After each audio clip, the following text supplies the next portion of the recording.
Hello friends, audio books lab में आप सभी का स्वागत है। यहाँ हम आचार्य के शब्दों और उनकी गहराई को आपके जीवन तक पहुँचाते हैं। दोस्तों, इस वीडियो को शुरू करने से पहले मैं आपसे एक छोटी सी बात शेयर करना चाहता हूँ कि इस वीडियो में मैं रजनीश जी को आचार्य कहकर संबोधित करूँगा। ऐसा इसलिए क्योंकि अगर मैं उनके पूरे नाम को बार बार दोहराऊंगा तो उससे कॉपीराइट से जुड़ी कुछ अनावश्यक परेशानियां खड़ी हो सकती हैं। लेकिन आप निश्चिंत रहिए, क्योंकि इस वीडियो में जो भी विषय मैं आपके साथ साझा करूंगा वह पूरी तरह सच्चा और वास्तविक होगा। मैं आपको वही बातें बताऊंगा जो मैंने स्वयं अपने अनुभव से समझी और महसूस की हैं। मेरा उद्देश्य केवल आपको सही और ईमानदार जानकारी देना है, ताकि आपको किसी भी तरह की भ्रम की स्थिति न रहे। उम्मीद है आप मेरी इस बात को समझेंगे और अपना सहयोग बनाए रखेंगे। दोस्तों, आज का हमारा विषय है जैसी मति वैसी गति। अपने मन को नियंत्रित कैसे करें। दोस्तों, यह विषय लिया गया है अष्टावक्र महागीता के प्रथम भाग से, जिसे आचार्य ने अपनी वाणी से नया जीवन दिया, जिसमें वे बताते हैं कि मनुष्य का पूरा जीवन उसकी मति यानी मन की दिशा पर टिका हुआ है। जैसा मन सोचता है वैसा ही जीवन आकार लेता है। अगर मति शुद्ध और जागरूक है तो जीवन की गति भी सुंदर और सार्थक हो जाती है। लेकिन जब मति भ्रमित हो जाती है तो जीवन की दिशा भी उलझन और अंधकार से भर जाती है। मित्रों, यदि आपने अभी तक आचार्य की इस बुक अष्टावक्र महागीता भाग 1 की फुल ऑडियो बुक समरी नहीं सुनी है तो डिस्क्रिप्शन और पिन्ड कमेंट में दिए गए लिंक पर क्लिक करके उसे ज़रूर सुनें, क्योंकि उस बुक को सुने बिना इस वीडियो को देखने का कोई अर्थ नहीं है। क्योंकि आज की यह वीडियो उसी बुक से लिए गए एक प्रश्न पे बेस्ड है, जिसमें अष्टावक्र और जनक का संवाद हमें यही बताता है कि असली संघर्ष बाहर नहीं बल्कि भीतर है। मनुष्य बाहरी परिस्थितियों को बदलने में सारा जीवन खर्च कर देता है, लेकिन अपने ही मन को बदलने की कला भूल जाता है। और आचार्य कहते हैं, जब तक मन साधा नहीं जाता तब तक जीवन की कोई भी उपलब्धि अधूरी है। तो आइए आज हम इस गहरे रहस्य में उतरें और समझें कि मन को नियंत्रित करना क्या है। क्या यह दबाना है? क्या यह भागना है? या फिर यह एक ऐसी सजगता है जहां मन अपने आप शांत हो जाता है? आइए अब आगे बढ़ते हैं और सुनते हैं आचार्य की दृष्टि से जैसी मति वैसी गति का सार। दोस्तों, मनुष्य का जीवन बाहर से जैसा दिखाई देता है वैसा कभी नहीं होता। असली जीवन भीतर घटता है। बाहर तो केवल उसका प्रतिबिंब है। भीतर जो चल रहा है वही बाहर आकार लेता है। यही कारण है कि अष्टावक्र कहते हैं, जैसी मति वैसी गति, यानी जैसे विचार वैसी ही चाल, जैसे मन वैसा ही मार्ग। अगर भीतर की मति यानी बुद्धि और दृष्टि निर्मल है, शांत है, तो जीवन की चाल भी सहज, सरल और सुंदर हो जाएगी। लेकिन अगर मति अंधकारमय है, भरी हुई है क्रोध से, लोभ से, भय से, तो जीवन की गति भी उसी दिशा में दौड़ने लगेगी।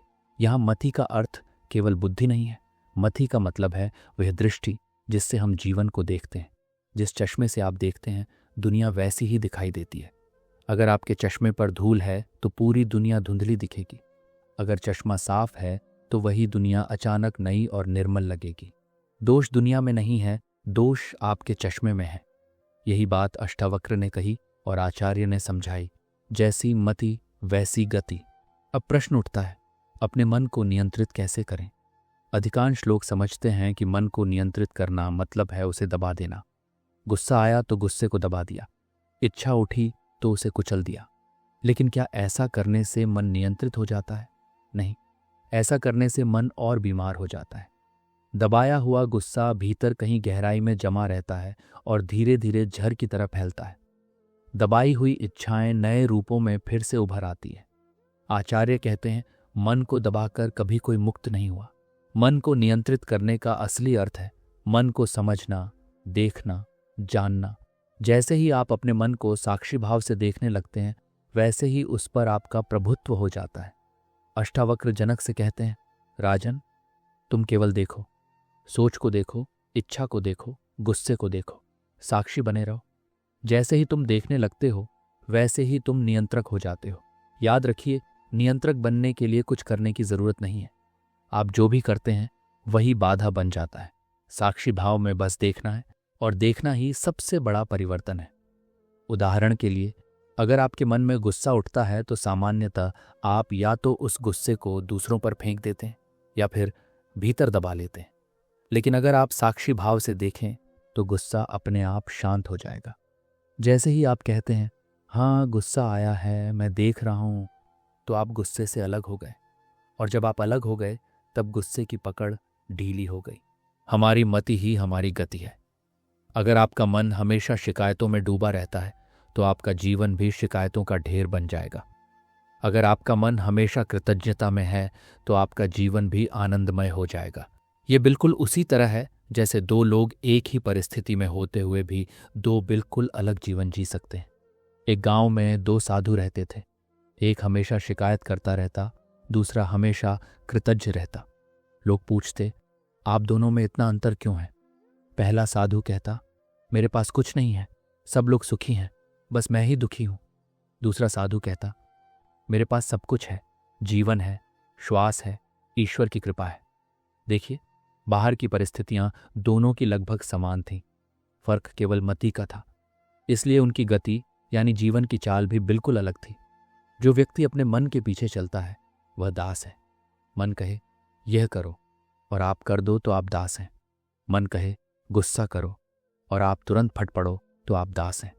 मन कहे ईर्ष्या करो और आप जलने लगो तो आप दास हैं।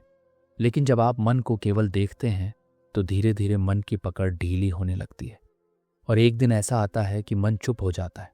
जब मन चुप हो गया तब आप स्वतंत्र हो गए। आचार्य कहते हैं, मन को मारो मत, बस देखो। देखने से ही उसका खेल समाप्त हो जाएगा। मन को नियंत्रित करने का असली उपाय है ध्यान। ध्यान का मतलब है सजगता। सांस को देखना, विचारों को देखना, भावनाओं को देखना। जैसे ही आप देखते हैं वैसे ही दूरी पैदा हो जाती है और इसी दूरी का नाम है स्वतंत्रता। अष्टावक्र महागीता के पहले ही श्लोक में जनक पूछते हैं, स्वामिन मोक्ष कैसे मिलेगा? अष्टावक्र कहते हैं, मोक्ष बाहर कुछ पाने से नहीं, भीतर जागने से मिलेगा, यानी मन को देखने से, मति को साफ करने से। आचार्य ने इस प्रक्रिया को 3 सरल चरणों में समझाया है। पहला, देखो, बिना जजमेंट के अपने मन को देखो। गुस्सा आया, इच्छा उठी, डर लगा, बस देखो। दूसरा, स्वीकारो, जो है उसे स्वीकारो। दबाओ मत, भागो मत, क्योंकि दबाने से समस्या बढ़ती है और भागने से वह और गहरी हो जाती है। और तीसरा, साक्षी बनो। जब आप बिना किसी हस्तक्षेप के देखते हैं और स्वीकारते हैं तभी आप साक्षी बन जाते हैं और साक्षी ही नियंत्रक है। ये सब केवल किताब में पढ़ने की बातें नहीं हैं, ये जीवन में प्रयोग की जाने वाली बातें हैं। मान लीजिए आप रोज ध्यान में बैठते हैं। आपने आंखें बंद की और सांस को देखना शुरू किया। धीरे धीरे विचारों का मेला आने लगा। पहले आप विचलित होंगे क्योंकि मन इधर उधर भागेगा, लेकिन अगर आप धैर्य रखें और बस देखते रहे तो धीरे धीरे विचार थक जाते हैं और जब विचार थक जाते हैं तो शांति उतरती है।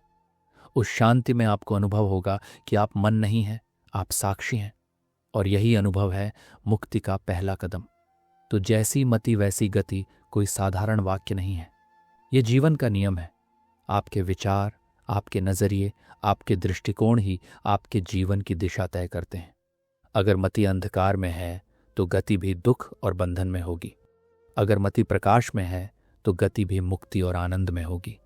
मन को नियंत्रित करने का अर्थ है उसे दबाना नहीं बल्कि देखना। साक्षी भाव ही असली नियंत्रण है। जैसे जैसे सजगता गहराती है वैसे वैसे मन की पकड़ ढीली होती जाती है और एक दिन ऐसा आता है जब मन केवल आपका साधन रह जाता है, दास बन जाता है। तब आपकी गति मुक्त हो जाती है। आचार्य कहते हैं, मन को सजगता की रोशनी में रखो। रोशनी जितनी गहरी होगी अंधेरा उतना ही मिटता जाएगा और जब अंधेरा मिट गया तो जीवन केवल उत्सव रह जाएगा। तो मित्रों, यह था जैसी मति वैसी गति का संदेश, जिसमें आचार्य हमें बताते हैं कि मन को दबाना नहीं, बस सजग होकर देखना है।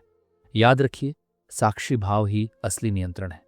जब मति बदलती है तो जीवन की गति अपने आप बदल जाती है। यही है मुक्ति की राह, यही है आनंद का द्वार। तो दोस्तों, अगर आपको ये वीडियो अच्छी लगी हो तो हमारे चैनल से ज़रूर जुड़िए, क्योंकि यहीं हम आचार्य की अमूल्य शिक्षाओं से उन रहस्यों को खोलते हैं जिन्हें अक्सर लोग या तो भूल जाते हैं या तो उन्हें दबाने की कोशिश करते हैं।